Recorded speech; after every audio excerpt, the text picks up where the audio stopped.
the title for this talk is The Power Defect with Jeff Staes. Jeff, can you hear us? I can hear you. Can you hear me? Yes, very, very Okay. well. Lovely voice. Thank you so much. Please take it away. Okay, so here we go. It's I've noticed that one of the keynote speakers uses a PowerPoint, but my mind is so fast that I have to focus on images to explain what I want to explain. So what I'm going to do in 12 minutes is try to explain my experience as a training manager, as a corporate learning officer, but also as an individual. And the first question I would like to answer is, what boosts learning? In the beginning of the 80s, I was a software designer. I was a software engineer. I worked on public telephone switches, the first digital generation of public switches. So that happened in 82. And at a certain moment in time, I lost my passion in doing it. And if you're working in an environment that changes very fast, you notice very fast that you're not passionate because you don't understand anymore what is happening. It really happens very fast. So not passionate means you become incompetent. So luckily for me, I really became passionate about learning and development. So in 1988, something like that, I became responsible for Open Learning Center and a training manager.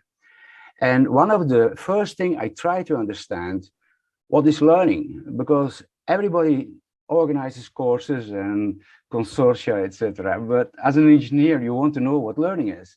So I tried to figure out, and after a lot of studies and debates and discussions, I came up with this story. Learning is a physical process. We know it, but we have to be able to make conclusions of that. What is happening today is that the amount of information is increasing. And if you're using the right apps, it goes into the brain.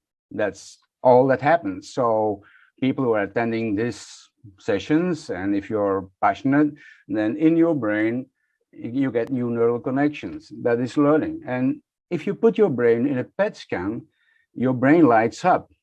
So it's really easy. It's something physical. But what I also learned is that people who are passionate about what they do, and if they are talented, they also like to explain. That's probably most of them start writing books or do keynotes. Why do we do keynotes? Because we like to share. So what passionate people do is they inhale information and they exhale information. So learning is really a process of inhaling information and exhaling information. Now, the moment you understand that, then you have to change your organizational culture, because this is not what happens in our educational system, but also doesn't happen in organizations. In organizations, we send people to courses who are not passionate about what they do, but they really don't learn. Now, as I told you before, I'm an engineer, so I still like technology. So I got myself a 3D printer, and when I'm on stage, and I'm doing this now for a few years, I like to explain some complex things. So what I did is I printed this with my printer. It's very easy. When you're 12 years old, you can do it. You upload your image, you download it, and you print it. So what happens when you're learning is, when you are passionate, information goes into the brain, your brain lights up in a PET scanner, and when you explain stuff, your brain lights up again. This is learning. So if people ask me, what is a learning organization? It's easy. It's an organization where the lamp is on. So this is also the symbol of creative thinking. And I've heard before, everybody can be creativity. Of course you can. I'm 65. I have to stop being creative. It's working every day. I got new ideas. So it's all about passion.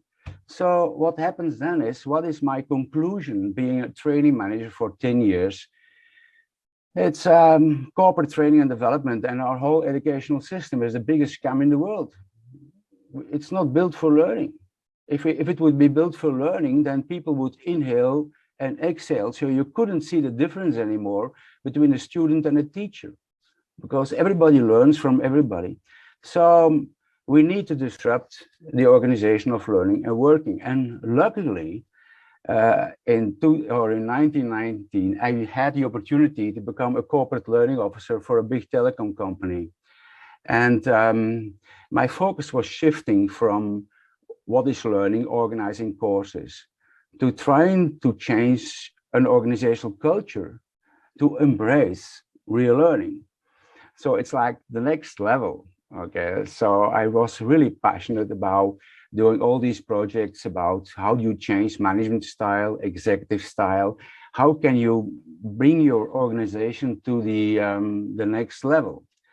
But it was also a learning experience, and it was difficult to explain to a lot of people what happened. So I came up with this story, and I called it the Power Defect. It's a story that makes it possible to understand why organizations fail to change their culture. And it's basically the enemy within. So the whole story started to grow when I was thinking about competent. Now, as you know, competence development is still a hot issue. But if you're an engineer working in human resources management, you have to learn a lot of things. So I always had a dictionary with me and looking up the difficult words. And one of the difficult words was competent. So I looked it up in a dictionary. And in the dictionary today, it has two meanings. The first meaning is you have to be capable. Today, this means you are capable if you're passionate about what you do, if you're working your talents, you inhale information and you exhale information. That's for me capable. But the second meaning is something even more important. You have to be authorized to do something with it. So these are the two meanings you find in the dictionary for the word competent. So when is someone competent?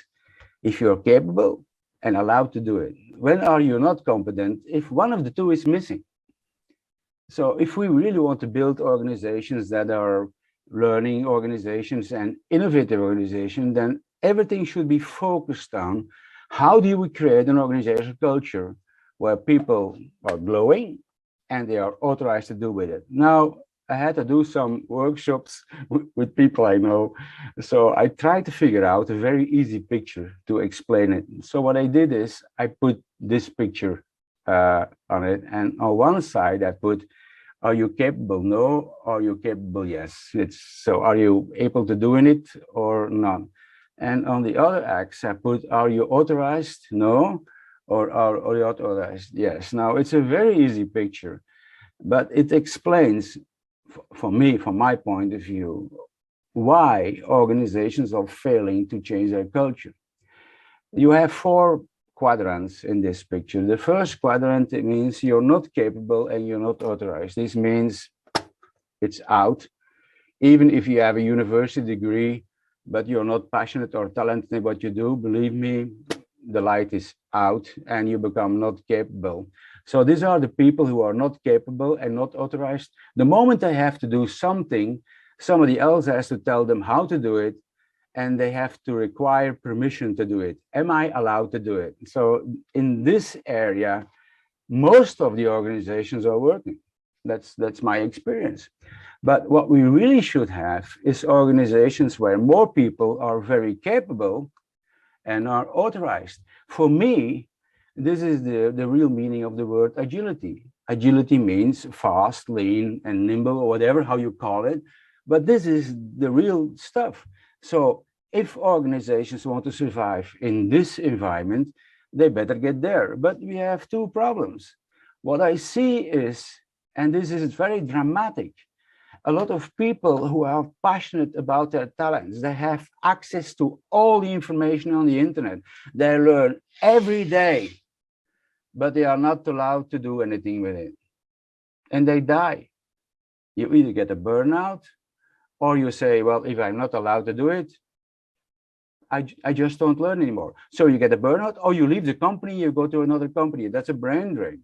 So what I see is, because the explosion of information allows people with passion and talents to learn every day, but they don't get the authority. Why don't they get the authority? Because the number of people who are very capable, not capable, sorry, but very authorized are also increasing.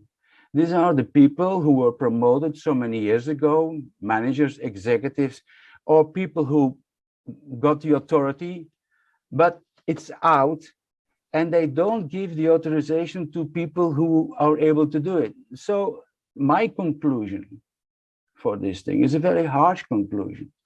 And the conclusion is the following. It's like, it's too slow. We don't have a natural handover of authority to the people who have the right passion and talents and capability to do it. And this is today destroying organizations. In order to become or survive as an organization, we have to change our cultures. We have to hire the right managers. And there is a difference. In my 40 years of working in companies, etc., I had executives who weren't capable, but gave the authority to people who were capable. It's a handover. They were very good people. It was very good it's like a synergy. It's like a contract. But I also had people who were not capable, but unwilling to have it over their authority. And then they play power games. Or maybe wars, I don't know. So the reason why cultures don't change is the enemy within. So the last slide, I think, is if organizations want to change, they have to put the collective in front of the individual. Executives should have the courage to say, times are changing. People with passion and talents, I should do handover. And there is nothing wrong with that. It's nature. It happens in nature every day. So why don't we do it? So it will take a while to get it into action. But I've learned the hard way. If you want to change your culture today, I only can give you one advice. If your executives don't find the courage to face the power defect, leave. Because if you don't leave, you will die. That's my advice for you. And you know it when it's true or not. Thank you. Thank you very much, Jeff, on those important points on the use of power at work, both putting competent and authorized people in the right place in the organization. We have received a question, Jeff. Again, Juha asks you the following question. Jeff, do you think it's possible for a company to change without changing the ones responsible? No, it's not. It's like, can you go from the silent movies to the talking movies? You can't. You have to change the actors. So we are in the midst of a change where we need people with the right passion and talents to embrace new roles. You can't train silent actors who don't have the passion and talent to become talking actors. No, it's a change. So what I really believe is that if these organization cultures want to change, they have to face a disruption in employment, but they have to do it organically. You can't do it at the same time for everyone. It's a growth process.